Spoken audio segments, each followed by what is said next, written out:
जो यार थे कल तक वो वार करने लगे, जो साथ थे कल तक वो घात करने लगे। स्कूटर पर जो साथ सफर करते थे अब काफिला देखते ही गोलियों की बौछार करने लगे। 4 अक्टूबर 2002 की दोपहर थी।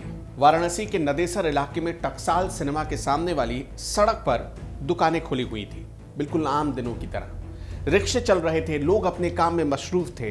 तभी एक सफारी गाड़ी उस सड़क से गुजरती है। गाड़ी में जौनपुर की रारी सीट के विधायक धनंजय सिंह सवार थे। अपने सरकारी गनर के साथ वो बैठे थे और अपने निजी सचिव के साथ, और उनके अलावा कुछ करीबी थे जो धनंजय सिंह को जानने वाले थे। जौनपुर की तरफ ये सारे लोग जा रहे थे। गाड़ी टकसाल सिनेमा के सामने पहुंची ही थी कि एक बोलेरो ने रास्ता रोक दिया। बोलेरो से 4-5 लोग ताबड़तोड़ उतरे और अंधाधुंध फायरिंग शुरू कर दी। एक पल में पूरा बाजार थर्रा उठा, दुकानें बंद होने लगी, लोग जान बचाकर इधर उधर भागने लगे। सफारी में मौजूद गनर ने जवाबी फायर किया। दोनों तरफ से गोलियां चलती रही और जब वो 2 मिनट खत्म हुए तो सड़क पर 4-5 लोग खून से लथपथ मिले। धनंजय सिंह के सरकारी गनर वासुदेव पांडे घायल थे, उनके निजी सचिव भी घायल हो चुके थे, ड्राइवर दिनेश गुप्ता भी घायल थे और खुद धनंजय सिंह भी चोटिल थे। सभी को मलदैया के सिंह मेडिकल रिसर्च सेंटर ले जाया गया। हमलावर मौके से फरार हो गए। शायद ये बनारस का पहला ओपन शूटआउट था जो दिन दहाड़े हुआ, वो भी भरे बाजार में। एक विधायक के काफिले पर हमला हुआ था। पूरे पूर्वांचल में यह खबर जंगल में लगी आग की तरह फैलने लगी। लेकिन जो बात सबसे ज्यादा चौंकाने वाली थी वो हमले के बाद सामने आई। वाराणसी के कैंट थाने में जब धनंजय सिंह ने मुकदमा दर्ज कराया तो जो नाम लिखवाया उसे सुनकर पूरा पूर्वांचल स्तब्ध रह गया। वो नाम था अभय सिंह।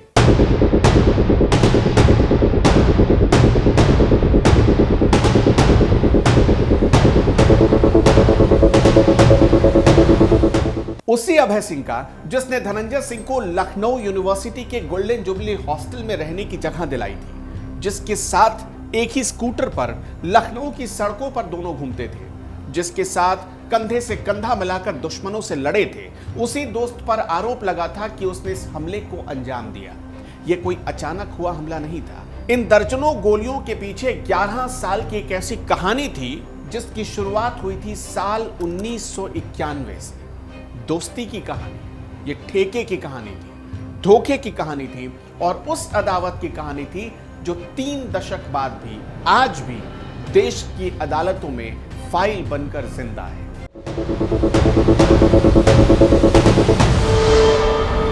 देखिए, धनंजय सिंह आज की तारीख में नॉर्दर्न इंडिया का सबसे बड़ा डॉन है।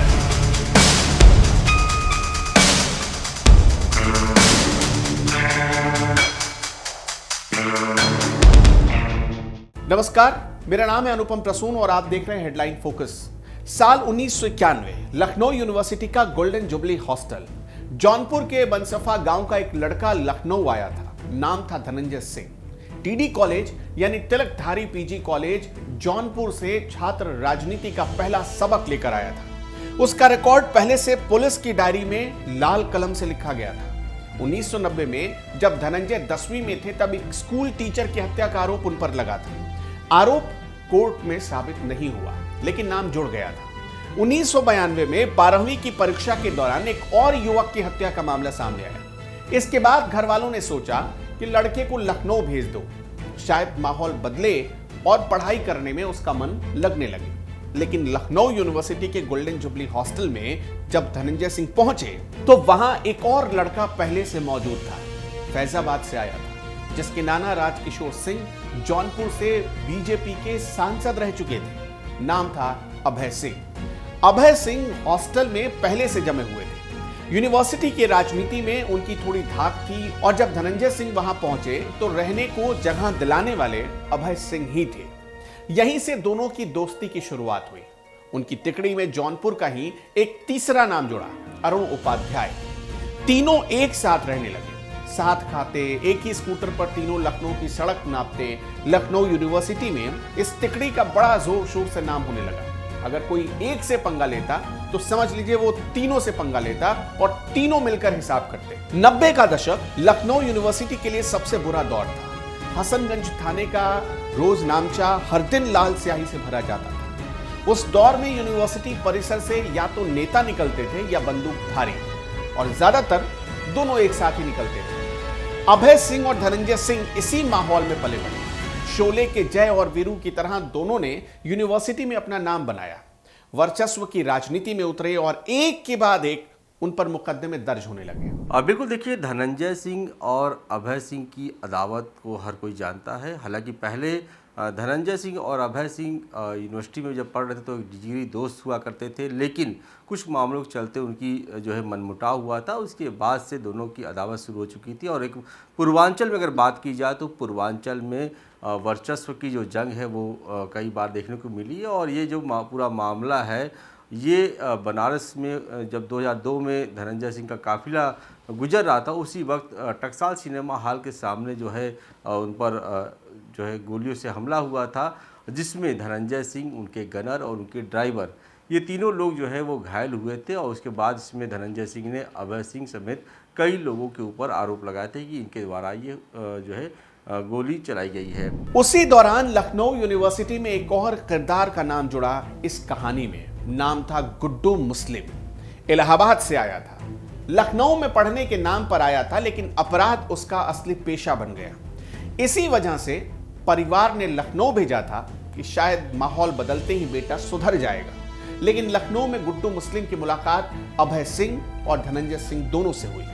फिर वो एक ऐसा नाम बना जो आगे चलकर इन दोनों की दोस्ती तोड़ने में सबसे बड़ी भूमिका निभाने वाला किरदार बन गया। साल आया 1994। इन तीनों ने मिलकर तय किया कि अरुण उपाध्याय को यूनिवर्सिटी के महामंत्री का चुनाव लड़वाया जाएगा। अरुण लड़े लेकिन हार गए। इस हार ने दोनों को एक सबक सिखाया। यूनिवर्सिटी में वर्चस्व सिर्फ वोट से नहीं मिलता है, रसूख से मिलता है, पैसों से मिलता है और डर से मिलता है। यानी यूनिवर्सिटी में धनंजय सिंह और अभय सिंह के चर्चे तो हो रहे थे, लेकिन रसूख और खौफ नहीं बन पाया था। अरुण उपाध्याय बाद में इस दोस्ती से अलग हो गए और उनकी राजनीतिक पारी आगे बढ़ नहीं पाई। लेकिन अभय सिंह और धनंजय सिंह आगे निकलते रहे। लखनऊ में उस वक्त बाहुबली विधायक अजित सिंह का दबदबा चलता था। रेलवे के ठेके, मोबाइल टावर के सभी टेंडर सब अजित सिंह की मुट्ठी में थे। लेकिन अभय सिंह और धनंजय सिंह ने उन्हें भी टक्कर देनी शुरू कर दी। ठेकों में पैर पसारा, रसूख बढ़ाया। नतीजा यह हुआ कि खूनी संघर्ष बढ़ने लगा था। नए नए लड़के थे, नौजवान लड़कों का खून गर्म होता है और मुकदमों की फहरिस्त इन पर बहुत लंबी होती चली गई, सिर्फ इनकी अदावत की वजह से। यही वो समय था जब दोस्ती में पहली बार दरार पड़ी। लखनऊ के इंदिरा नगर में एक निर्माण साइट पर अभय सिंह के बहुत करीबी माने जाते थे मनीष सिंह, उनको एक बहुत बड़ा ठेका मिला। धनंजय सिंह ये चाहते थे कि उस ठेके में उनके आदमी को भी एक पार्टनर बनाया जाए, लेकिन अभय सिंह ने मना कर दिया। मनीष सिंह ने भी धनंजय के लोगों को बैरंग लौटा दिया, डांट डपट कर। कहा जाता है कि इसके कुछ ही दिन बाद इंदिरा नगर में दिन दहाड़े उसी निर्माण साइट पर मनीष सिंह की गोली मारकर हत्या कर दी गई। हत्या का आरोप लगा धनंजय सिंह पर। इस घटना ने अभय सिंह और धनंजय सिंह के बीच दरार की पहली बीज बो दी थी। इस बीच यूनिवर्सिटी में एक और घटना हुई जिसने दरार को भारी मनमुटाव में बदल दिया। दोस्ती को सबसे ज्यादा इसने तोड़ा। यूनिवर्सिटी में एक मारपीट के दौरान धनंजय सिंह ने अभय सिंह को उठाकर जमीन पर पटक दिया, इतनी जोर से कि अभय सिंह की तबीयत खराब हो गई। जिस्म की चोट ठीक तो हो गई, लेकिन जो मन में चोट लगी थी, जो दिल में चोट लगी थी, जो जख्म दिल पर लगा था, वो भर नहीं पाया। जिस आदमी को हॉस्टल में जगह दी उसी ने तुम्हें पटक दिया। ये बात खटकती रहती थी अभय सिंह को। अभय सिंह के अंदर ये बात बहुत अंदर तक घर कर गई। कहीं ना कहीं पूर्वांचल में एक वर्चस्व की जंग चली, कौन कितना बड़ा बाहुबली नेता है। अगर बात की जाए तो अभय सिंह भी कई बार आरोप लगा चुके हैं धनंजय सिंह के ऊपर कि वो एशिया के सबसे बड़े माफिया हैं, उनका नेटवर्क बहुत बड़ा है। और दोनों ही राजनीति में भी हैं। उत्तर प्रदेश में अगर देखा जाए तो एक गोसाईगंज से जो है विधायक हैं और दूसरे जो है सांसद रहे, विधानसभा चुनाव वो भी लड़े हैं। तो दोनों का अपना एक वर्चस्व भी है। और बात बड़े और छोटे की अगर की जाए तो दोनों का अपना एक दायरा है, अपना एक जगह है, लेकिन दोनों के बीच जो वर्चस्व की लड़ाई है, जो एक जंग है वो सामने देखने को मिल रही है और यही वजह है कि इतने लंबे मामले में अब फैसले की घड़ी भी आ चुकी है। फिर आया साल 1996। ऐसा लगा कि दोस्ती को किसी की नजर लग गई और नजर ऐसी लगी कि आखिरकार दुश्मनी का जलजला अब पैदा हो चुका था। 6 जनवरी 1996 को लखनऊ में हेमेंद्र सिंह की हत्या हो गई। उस हत्याकांड में अभय सिंह मुख्य आरोपी बने और धनंजय सिंह समेत केडी सिंह भी नामजद किए गए। अभय सिंह की गिरफ्तारी हो गई और धनंजय फरार हो गए। अभय सिंह जेल में थे और बाहर धनंजय आजाद घूम रहे थे। ठेकों की कमाई आ रही थी, पैसा था, लेकिन वो सारा पैसा अभय सिंह तक पहुंच ही नहीं पा रहा था।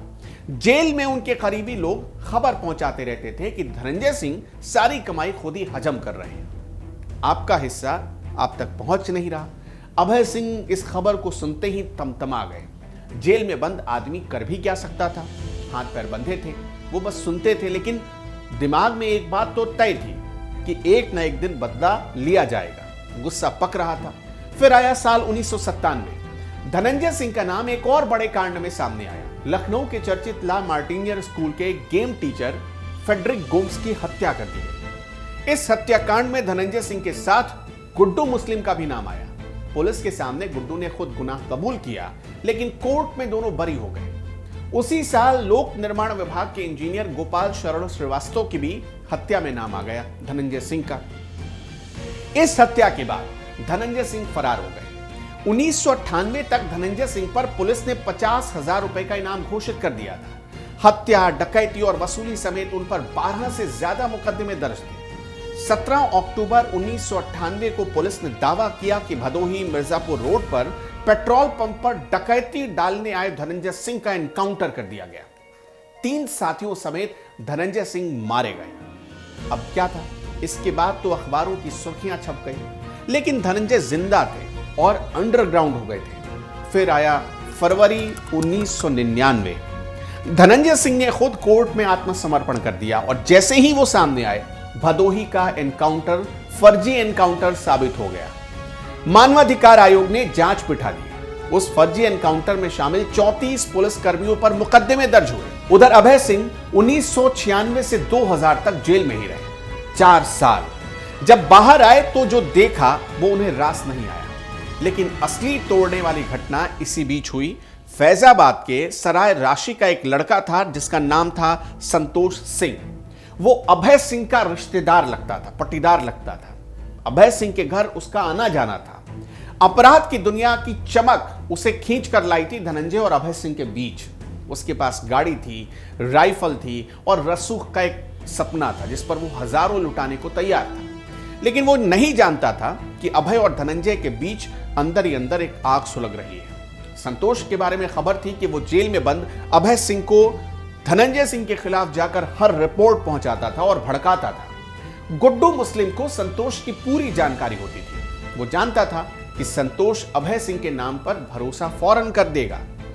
उसने संतोष को लखनऊ बुलाया, ये कहते हुए कि अभय सिंह ने बुलाया है। एक प्रतिष्ठित परिवार के गेस्ट हाउस में उसे ठहराया गया। रात में लखनऊ घुमाने के बहाने संतोष सिंह और गुड्डू मुस्लिम निकले और कहा जाता है कि कोल्ड ड्रिंक में जहर मिलाकर संतोष सिंह को पिला दिया गया। संतोष सिंह की वही मौत हो गई। लाश सुल्तानपुर हाईवे पर फेंक दी गई ताकि मामला एक एक्सीडेंट का लगे। बाद में गुड्डू मुस्लिम ने खुद ये कबूला था कि उसने फैजाबाद के ठेकेदार संतोष सिंह की हत्या की थी।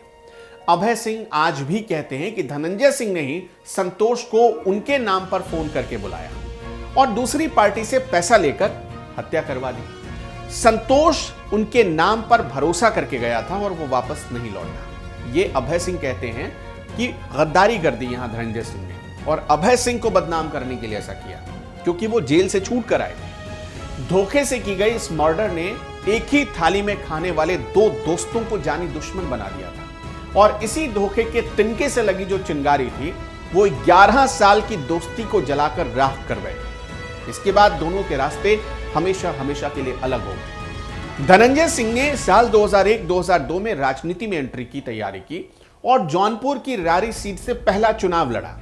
लोक जनशक्ति पार्टी के समर्थन से निर्दलीय उम्मीदवार के तौर पर 27 साल की उम्र थी उस वक्त। चुनाव जीत गए धनंजय सिंह और एक आम आदमी से माननीय विधायक बन गए। श्री धनंजय सिंह,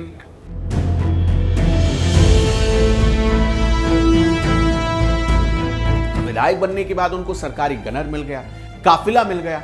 अभय सिंह ने भी चुनाव लड़ा, लेकिन वो हार गए। और ये हार सिर्फ हार भर नहीं थी, एक टीस थी, मतलब दिल में चुभने वाली बात थी कि जिसे हमने हॉस्टल में रखा था, जगह दिलवाई थी, जिसका हाथ थामा था, जिसको रास्ता दिखाया था यूनिवर्सिटी में, वो जीत गया और हम हार गए। मतलब ये सोचिए अदावत धीरे धीरे कितनी बढ़ती जा रही थी। फिर आया वो दिन 4 अक्टूबर 2002। धनंजय सिंह का काफिला सफारी गाड़ी में बनारस से जौनपुर की तरफ जा रहा था। वाराणसी के नदेसर इलाके में टकसाल सिनेमा के सामने वो पहुंचे ही थे, तभी एक बोलेरो ने रास्ता रोका। बोलेरो से उतरे अभय सिंह के कथित साथियों ने अंधाधुंध फायरिंग की शुरुआत कर दी। धनंजय सिंह घायल हो गए, उनके सरकारी गनर वासुदेव पांडे घायल हो गए, निजी सचिव घायल हुए, ड्राइवर दिनेश गुप्ता घायल हो गए। चारों को सिंह मेडिकल रिसर्च सेंटर में एडमिट किया गया। हमलावर मौके से फरार हो गए। वाराणसी के कैंट थाने में तब मुकदमा दर्ज हुआ और नाम आया अभय सिंह का। इस हमले के बाद एक और दिलचस्प घटना हुई जो धनंजय सिंह ने कई बार जिक्र किया है। 11 अक्टूबर को, मतलब उसी महीने, इस घटना के करीब 8 दिन बाद 11 अक्टूबर 2002 को यूपी की तत्कालीन सरकार ने मंत्रिमंडल का विस्तार किया। धनंजय सिंह का नाम बहुत आगे चल रहा था, उनको भी मंत्री बनाया जाना था, लेकिन अचानक यह फैसला हुआ कि किसी भी निर्दलीय को मंत्री नहीं बनाया जाएगा। धनंजय सिंह तिलमिला गए। इस बात से उन्होंने 25 अक्टूबर को सरकार से अपना समर्थन वापस ले लिया। उनका आरोप था कि पुलिस ने हमले के बाद अभय सिंह की मदद शुरू कर दी, इसी वजह से वो समर्थन वापस ले रहे हैं। सरकार ये सब देख रही है, सरकार के इशारे पर ये सब कुछ हो रहा है। कानपुर में उन्हें सरेंडर करवाया और एक अनोखा फैसला हुआ जिसमें मुख्य आरोपी अभय सिंह के खिलाफ फाइनल रिपोर्ट लगाकर जमानत दे दी गई। धनंजय सिंह इससे भी बड़े नाराज हो गए कि एक तो उन्होंने हमला करवाया, दूसरे में सरकार अभय सिंह का समर्थन कर रही है, तीसरे में सरेंडर करवाया, जमानत भी दे दी। बाकी आरोपियों पर चार्जशीट दाखिल हो गई, लेकिन अभय सिंह को छोड़ दिया गया। यह मुकदमा आज भी अदालत में चल रहा है, जिसमें इसी महीने की 9 और 10 तारीख को सुनवाई हुई है। 23 साल बाद फैसला इसमें आना है। साल 2002 के इस हमले के बाद दोनों ने अलग अलग राजनीतिक रास्ते चुने। धनंजय सिंह 2002 में रारी से जीते, 2004 में जौनपुर लोकसभा सीट से लड़े लेकिन हार गए। 2007 में जनता दल यूनाइटेड के टिकट पर फिर से रारी से जीते। 2007 में बीएसपी में शामिल हो गए और 2009 में जो लोकसभा का चुनाव हो रहा था, बीएसपी ने टिकट दिया, जौनपुर से सांसद बन गए। अभय सिंह ने समाजवादी पार्टी का दामन थामा, अयोध्या की गोसाईगंज सीट से विधायक बने। जेल में बंद रहते हुए उनकी मुलाकात हुई मुख्तार अंसारी से और दोनों की दोस्ती हो गई, जिसकी वजह से अभय सिंह पर बाद में कई और मुकदमे आए। 2005 में बीजेपी विधायक कृष्णानंद राय की हत्या हुई। उत्तर प्रदेश में बहुत बड़ी राजनीतिक हत्या। उस हत्याकांड से जुड़ा एक ऑडियो वायरल हुआ। कथित तौर पर उस ऑडियो में एक आवाज अभय सिंह की थी और दूसरी तरफ जो आवाज थी वो मुख्तार अंसारी की, जिसमें कृष्णानंद राय पर गोलियां चलने की जानकारी दी जा रही थी। अभय सिंह ने ही मुख्तार को फोन करके बताया था कि चोटी काट ली है, जिसका मतलब था कि कृष्णानंद राय जो चोटी रखते थे उनका मर्डर कर दिया गया है और सबूत के तौर पर चोटी को पेश किया गया है।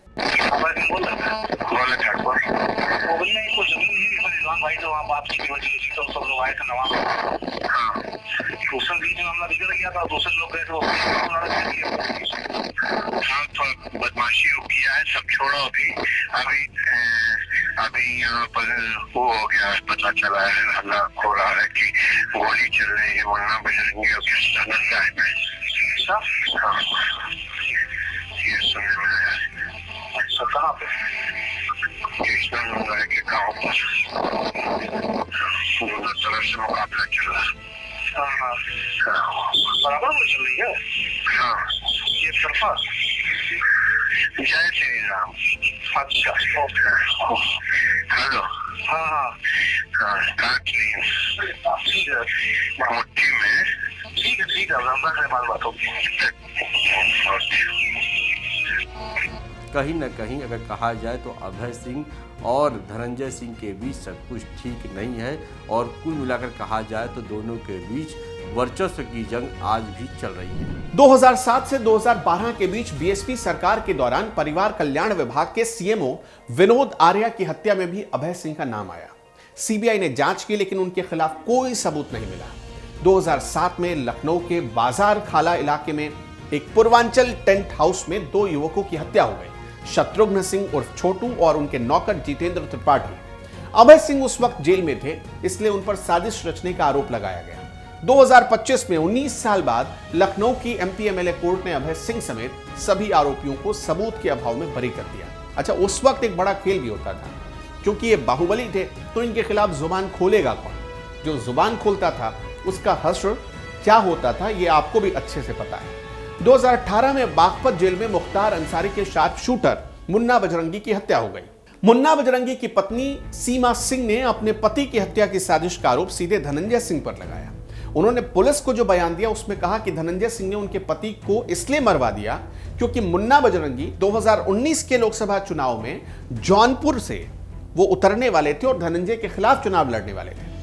यूपी पुलिस ने धनंजय सिंह को इस मामले में क्लीन चिट दे दी, लेकिन जांच सीबीआई के हवाले है। आज भी जांच चल रही है। साल 2022 में दिल्ली पुलिस की स्पेशल सेल ने लॉरेंस बिश्नोई गैंग के शूटर दिव्यांश शुक्ला को गिरफ्तार किया। पुलिस ने दावा किया कि 2022 के विधानसभा चुनाव प्रचार के दौरान यह शूटर अभय सिंह की हत्या की फिराक में था और इस पूरे मामले में धनंजय सिंह के नाम का कनेक्शन जोड़ा गया। धनंजय सिंह ने इससे इनकार किया। 2025 में अभय सिंह और धनंजय सिंह ने कई मीडिया चैनलों को ताबड़तोड़ इंटरव्यू दिए और एक बार फिर जो पुरानी आग थी वो भड़क उठी। उसी इंटरव्यू में अभय सिंह ने कहा था कि धनंजय सिंह उत्तर भारत का सबसे बड़ा डॉन है, लॉरेंस बिश्नोई का करीबी। ये बहुत गंभीर आरोप थे। देखिए, धनंजय सिंह आज की तारीख में नॉर्दर्न इंडिया का सबसे बड़ा डॉन है। ये भी आरोप लगाया गया कि धनंजय सिंह ने तमाम महिलाओं के सिंदूर उजाड़े हैं। अभय सिंह ने आरोप लगाया कितनी माओं की कोख सुनी की है। जेल में बंद रहने के दौरान मुख्तार अंसारी के पैर छुआ करता था, यह भी आरोप लगाया धनंजय सिंह पर अभय सिंह ने। इस पर धनंजय सिंह का भी जवाब आया। धनंजय सिंह ने कहा कि अभय सिंह जेल में रहते हुए मुख्तार अंसारी के पैर छुआ करते थे। मैं नहीं, मतलब धनंजय सिंह ने। मुख्तार के वो गुर्गे थे। यह भी आरोप लगा अभय सिंह पर। धनंजय सिंह ने आरोप लगाया। धनंजय सिंह ने आगे कहा कि वो यूपीएससी की तैयारी करने दिल्ली जाने का बहाना करते थे, लेकिन असल में कहीं और जाते थे। जब लखनऊ यूनिवर्सिटी में धनंजय सिंह आए तब कोई उन्हें जानता तक नहीं था, ना उनका कोई पोस्टर था, ना उनकी कोई पहचान थी। यह सब कुछ अभय सिंह ने दिया, ये अभय सिंह कहते हैं। लेकिन इस पर धनंजय सिंह हंसने लगते हैं, कहते हैं कि वो रात भर मेरा पैर पकड़कर बैठे रहते थे कि अरुण उपाध्याय को चुनाव लड़वा दो। धनंजय सिंह ये आरोप लगाते हैं। खैर, दोनों एक दूसरे को सबसे बड़ा गुंडा बताते हैं। दोनों ही देश की कई अदालतों में दोनों के खिलाफ मुकदमे चल रहे हैं। दोनों आरोपी हैं और दोनों के बीच की दुश्मनी करीब 3 दशक से ज्यादा हो चली है। धनंजय सिंह के खिलाफ 1991 से 2023 के बीच कुल 43 आपराधिक मुकदमे दर्ज हैं। 22 में बरी हो गए, 3 सरकार ने वापस ले लिए और 2024 में अपहरण और रंगदारी के मामले में पहली बार दोषी करार दिए गए। वाराणसी की एमपी एमएलए कोर्ट में 2002 में नदेसर हमले के मामले की बहस पूरी हो गई है। 23 साल बाद ये मामला आज भी अदालत में है।